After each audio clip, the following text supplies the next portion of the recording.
Today I will talk about the control plane, management plane and orchestration plane in SD-WAN fabric and how it differs from traditional wide area network. Control plane is a separate in SD-WAN compared to traditional wide area network. Traditional wide area network has all participating routers and devices performing control plane decisions. On the other hand, vSmart controller are centralized devices that are responsible for control plane policing in SD-WAN. vSmart controllers distribute centralized policies, routing policies, encryption, security, and centralized data policies to all WAN edge in SD-WAN fabric. They are highly scalable and there could be up to 20 vSmart controllers in a single SD-WAN fabric. The protocol that vSmart controllers use to communicate with wide area network edge devices and other vSmart controller is OMP. vManage configuration is communicated to vSmart controller via netconf protocol and vSmart then sends it to the WAN edge devices via OMP protocol. Not all configuration is processed by vSmart controllers. Some configuration is sent directly from vManage to WAN edge devices. That is also done via netconf protocol. So what is OMP protocol and where is it used in SD-WAN? OMP or Overlay Management Protocol is used in SD-WAN to redistribute policies and routing information from vSmart controllers to vEdge devices. It also runs in full mesh between vSmart controllers. vEdge devices don't have to connect to every vSmart controller deployed inside SD-WAN network, but all vSmart controllers must connect between each other. Connection between vSmart controller and WAN edge device is a persistent.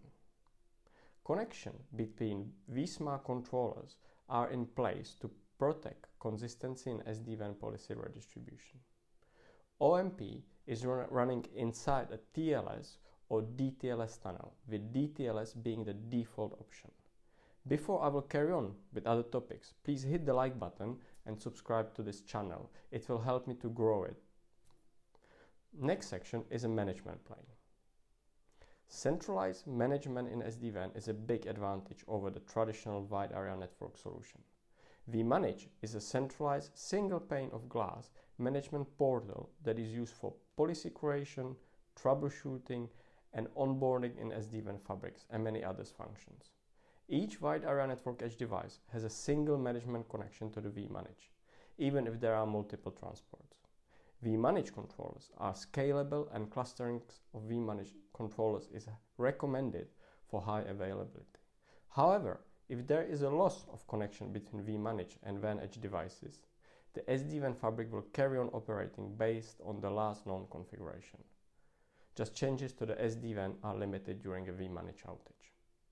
vManage communicates configuration to vSmart controllers and wide area edge devices via netconf protocol. vManage is accessible via GUI, and if there is a need for automation, then API is also available.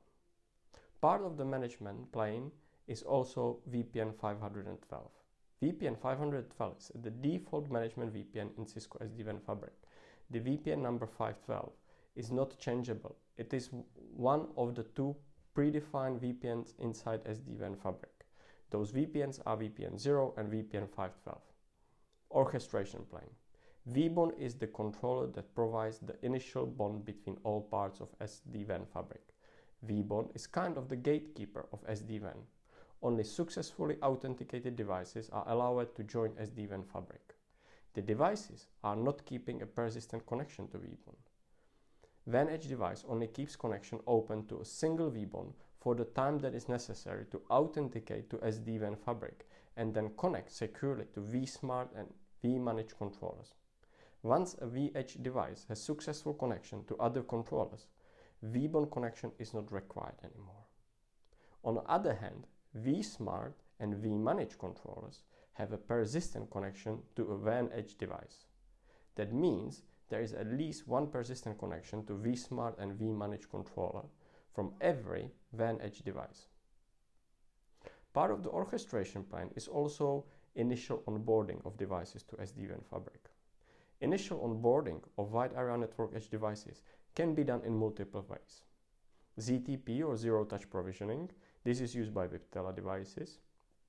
PNP or plug and play is supported by Cisco devices. And other options are manual bootstrap, where administrators configure a minimum configuration to newly deployed device, or full manual configuration. ZTP and PNP works with DHCP and DNS to point to a new WAN edge device to a ZTP or PNP public or private server, which will then configure the device with initial configuration and points it to the vBond, vSmart and vManage controllers. ZTP and PNP options are preferred for SD-WAN deployment, but manual configuration is still in use and can be easily implemented for smaller solutions that are not planning to expand rapidly. Cisco provides ZTP and PNP provisioning servers that are populated with the device information from plug-and-play Cisco software portals. If your solution does not allow for public internet access for newly deployed WAN edge devices, then ZTP and PNP servers could be deployed internally. Thanks for watching and stay tuned for more SD-WAN content.